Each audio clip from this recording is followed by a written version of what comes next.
Hello friends, मैं संजय और आप सबका एक बार फिर से स्वागत करता हूं। और आज हम लोग देखेंगे क्लास 8th की मैथ एनसीईआरटी जो बेस्ड होगी पूरी तरह से एनसीईआरटी कंप्लीट एनसीईआरटी मैथ होगी, जो कि हिंदी मीडियम से हम आपको यहाँ नोट्स प्रोवाइड कराएंगे, लेकिन समझाएंगे आपको दोनों माध्यम में, हिंदी और इंग्लिश दोनों में।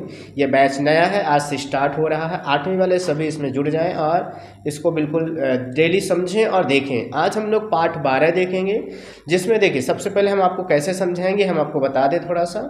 इसमें theory plus formula plus example plus exercise मैं आपको 4 बेस्ड पे कराऊंगा। सबसे पहले थ्योरी समझाऊंगा, उसके बाद आपसे हम फार्मूला कराएंगे, जिस चैप्टर के लिए जो सफिशिएंट होगा फार्मूला सूत्र उसको कराएंगे। उसके बाद हम आपको एग्जाम्पल समझाएंगे, उसके बाद हम एक्सरसाइज में जाएंगे। बेहतरीन तरीके से जो चैप्टर पढ़ेंगे बेहतरीन तरीके से, कंटेंट बेहतरीन होना चाहिए। मेरा मानना है कि आपको अगर अच्छे नंबर और मैथ में कमांड पानी है तो विधिवत आपको डिटेल में पढ़ना चाहिए, ठीक है। और बोर्ड पेपर है, बोर्ड में अच्छे नंबर लाएंगे तभी जब आप डिटेल में पढ़ेंगे। बाकी तो आपको वेरी मोस्ट तो कहीं भी मिल जाएगा। चलिए हम लोग शुरू करते हैं। देखिए जैसे आपका है ये पाठ 12, इसका घातांक और घात नाम है, कंपोनेंट्स एंड पावर कह सकते हो आप। संपूर्ण एनसीईआरटी मैथ्स कोर्स जो 8th का होगा वो चलेगा आपका। आज हम लोग देखेंगे महत्वपूर्ण सूत्र और थ्योरी। सबसे पहले थ्योरी देखेंगे, फिर महत्वपूर्ण सूत्र के माध्यम से। तो थ्योरी इसमें कोई खास है नहीं, डायरेक्ट थ्योरी है, वो महत्वपूर्ण सूत्र है जो कि ये देखिए सूत्र इसमें लगा हुआ है, बट हम लोग आपको अलग से नोट्स बना के आपको हमने दिखाया है। चलिए देखते हैं अध्याय 12 घातांक और घात, एक्सपोनेंट्स एंड पावर्स, ठीक है। देखिए जैसे कोई चीज़ लिखा हुआ है, जैसे ये यहाँ पे लिखा हुआ 5 6, तो ये जो 6 लिखा इसको थोड़ा सा छोटा लिखते हैं ताकि समझ में आए कि पावर है। यहाँ पे 1 जब बराबर हो गया है। ये जो आपका है ये घातांक है। अच्छा, घातांक और घात कैसे बोला जाता है इसको हम लोग देखेंगे। ये आपका क्या है, आधार है, आधार ये बेस है, ठीक है। ये आपका कंपोनेंट्स और पावर कह सकते हो, पावर भी इसको कहते हैं, ठीक है। इसको पावर कहते हैं और इसको कंपोनेंट्स। कंपोनेंट्स घातांक कब हो जाता है, घात ये हम लोग आगे देखेंगे इसमें बेहतरीन तरीके से, ठीक है। और जब मिलेगा भी आगे तो हम लोग इसको और ज़्यादा समझेंगे। तो आपने समझा कि जो नीचे होता है वो आपका आधार होता है, ऊपर वाला आपका घातांक होता है, ठीक है। बिल्कुल जो आपकी बुक में ऐसे ही दिया गया है, एक्सपोनेंट्स घातांक और ये दिया गया है बेस, ठीक है। 2 चीज़ें आपका हो चुका है। चलिए आगे बात करते हैं। ये आपके बुक में फार्मूले दिए गए थे, लगभग 6 फार्मूले, 1 2 3 4 5 6 दिए गए हैं, जो कि पर्याप्त, और ज़्यादा 6-7 हो सकते हैं। और इसको भी हम लोग एग्जाम्पल के माध्यम से हम आपको समझाएंगे। चलिए पहले नंबर आ जाते हैं हम लोग महत्वपूर्ण सूत्र पे। तो देखिए इसमें दिया गया है, जैसे मान लीजिए यहाँ पे हम आपको समझाते चलेंगे।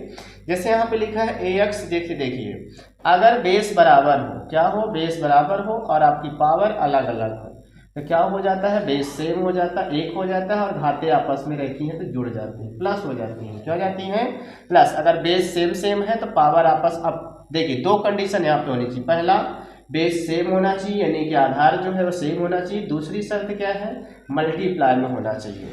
ये देखिए ए बेस सेम है और मल्टीप्लाई में, तो पावर क्या होगी, प्लस हो जाएगी, ठीक है। जैसे एग्जाम्पल यहाँ पे लिया गया है, ये देखिए बेस को सेम लिया गया है 3 और 3, और इसकी पावर अलग अलग कर दी गई है, लेकिन ये क्या हो जाएगी, पावर जुड़ जाएगी। 2 + 4 हो जाएगा जो कि 6 आ जाएगा। 3 की पावर 6 हो गया। आपको हम लिख कर बता देते हैं। चलिए यहाँ पे 2 हो गई और यहाँ पे 3 की पावर 4 हो गई। तो देखिए 3 सेम है, 1 हो जाएगी और पावर आपस में प्लस हो जाएगी, तो क्या हो जाएगी आपकी 3 की पावर 6 हो जाएगी। अब इसको सॉल्व करना चाहें तो क्या सॉल्व कर सकते हैं। अगला जो फार्मूला आता है, अगला ये देखिए, अगर आपका बेस अलग अलग हो, पावर सेम हो, क्या हो, पावर सेम हो, तो हमारा ये दोनों है मल्टीप्लाई में हो जाता है और पावर 1 हो जाती है। पावर क्या हो जाती है, 1। जो सेम होगा वो 1 हो जाएगी, राइट। जो सेम होगा वो क्या हो जाएगी, 1 हो जाएगी। अगला जो ये देखिए एग्जाम्पल के माध्यम से 3 और 4 बेस है, आधार, और पावर देखिए सेम 4 है, तो ये देखिए 1 हो जाएगी। 4 3 12, इसका गुणा हो जाएगा, राइट, यस। आगे चलिए, हम ये फार्मूले सब आपको समझते चलना है अच्छे से और यहाँ पे लिखते चलना है ताकि आपसे बने, ठीक है, बिल्कुल। चलिए हम लोग आगे चलते हैं और समझते हैं अगले सूत्र की ओर। देखिए अगला तीसरा जो है आपका, अगर बेस बराबर है, बेस क्या है, बराबर, लेकिन इस बार गुणे में ना होके भाग में है, क्या है, भाग में, तो पावर आ जाकर घट जाती है, पावर जुड़ती नहीं है, माइनस हो जाती है। जब आपकी पावर क्या होंगी, माइनस होंगी। जैसे 4 4 देखिए सेम है, n की पावर 3 और यहाँ पे 4 की पावर 2 है, तो क्या हो जाएगी 4 सेम हो जाएगी और 3 माइनस 2 हो जाएगी, 3 माइनस 2 हो जाएगी, जो कि 4 की पावर 1 आ गई, यानी कि 4 हो गया। ये ठीक है आपका, यानी कि पावर अगर आपका अलग अलग है लेकिन बेस सेम है लेकिन डिवाइड में है तो ये हो जाएगी पावर माइनस हो जाएगी। ठीक है, ये पहली वाली में दूसरी वाली को माइनस कर देंगे, समझ गए। यस, आगे चलते हैं, हम लोग देखते हैं यहाँ पे क्या कह रहा है।